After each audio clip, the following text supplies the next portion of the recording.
So Pang, good morning.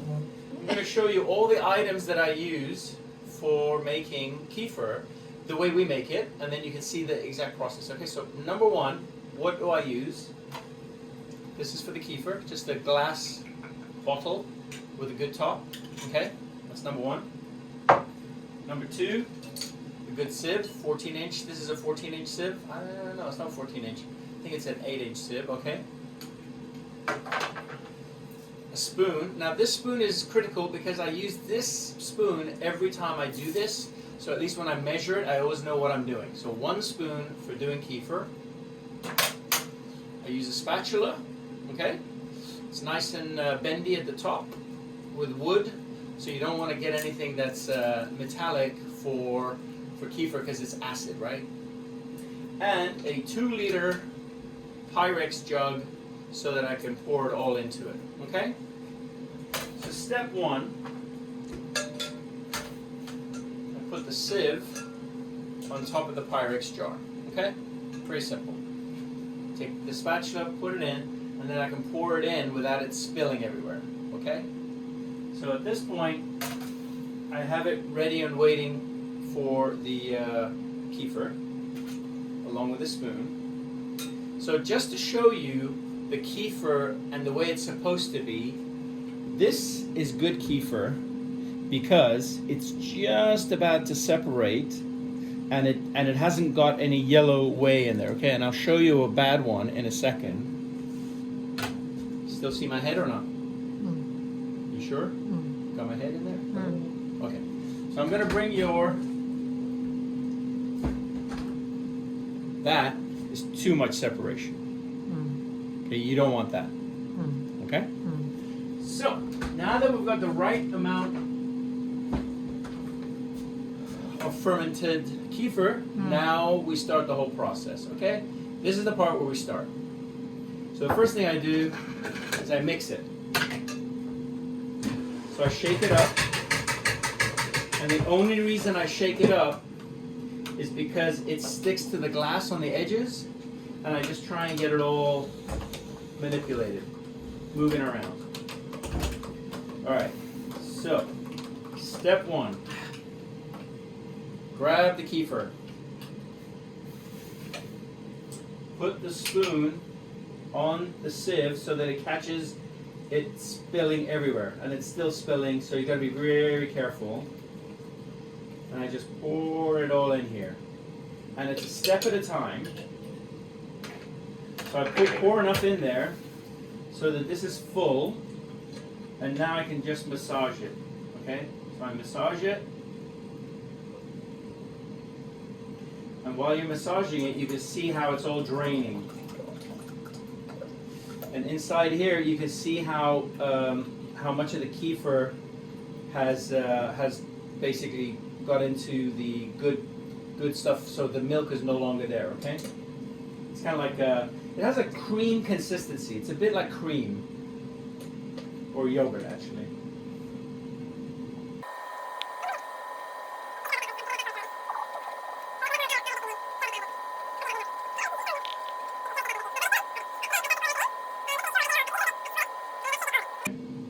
Now, don't really worry too much about what's left in here. You know, you don't have to be like, ooh, let's get all of this. You can, but because your kefir is constantly growing, you don't have to worry about losing any. It'll always grow back.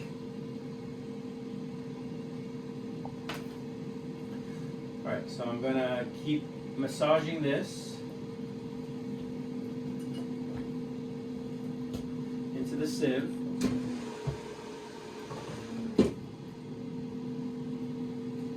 And as I massage it, you can suddenly see the grains show up. So the kefir is dropping down, grains are staying in here.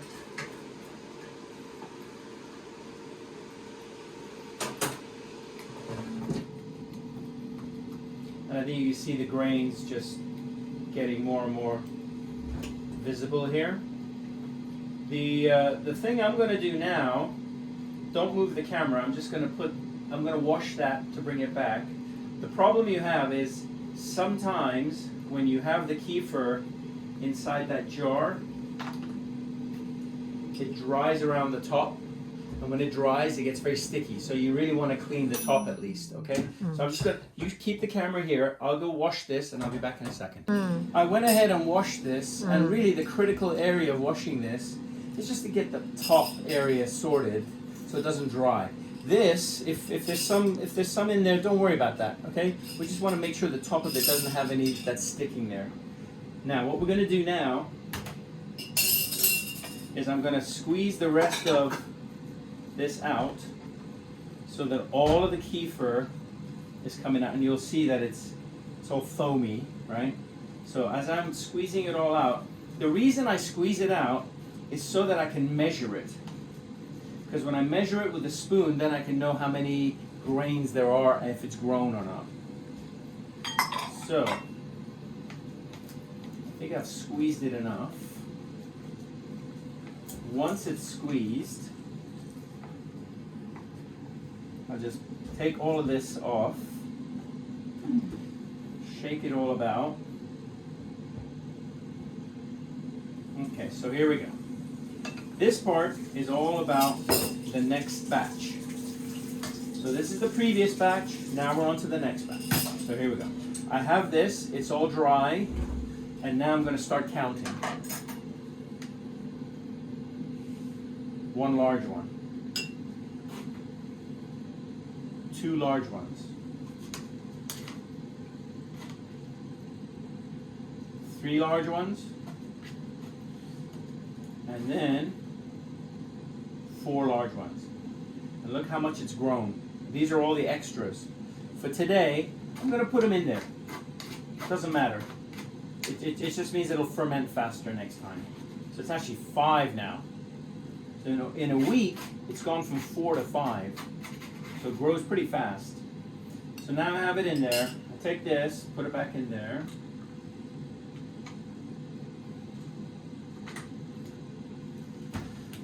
Now, as far as the milk goes, I pretty much pour the milk, and I make sure I mix them so that all the milk gets around.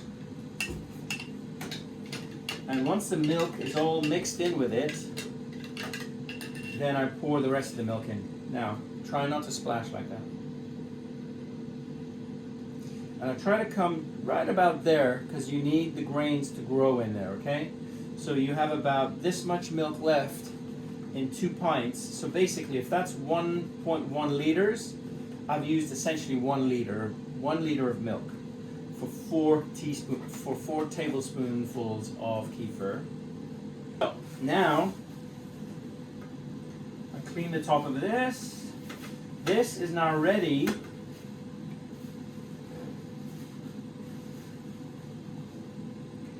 to be put into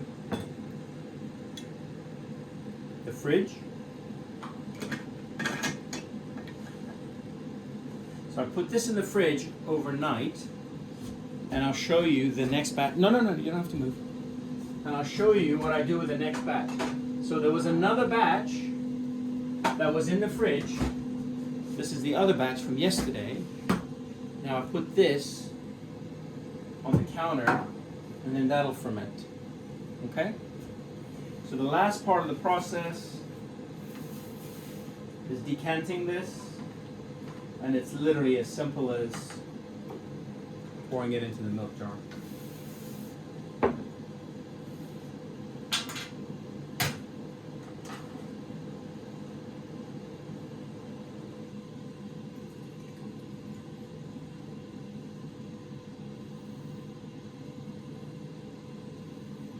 And here, I will use that to drink right now, just to see what it's like.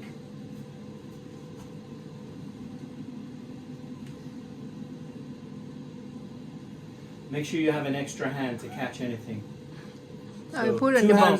Two hands are not enough, okay? You need a third hand. You put the bowl in the bowl, on top of the bowl.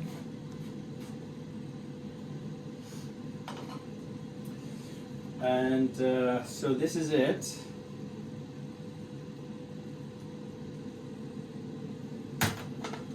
as any good chef, you just go bottoms up.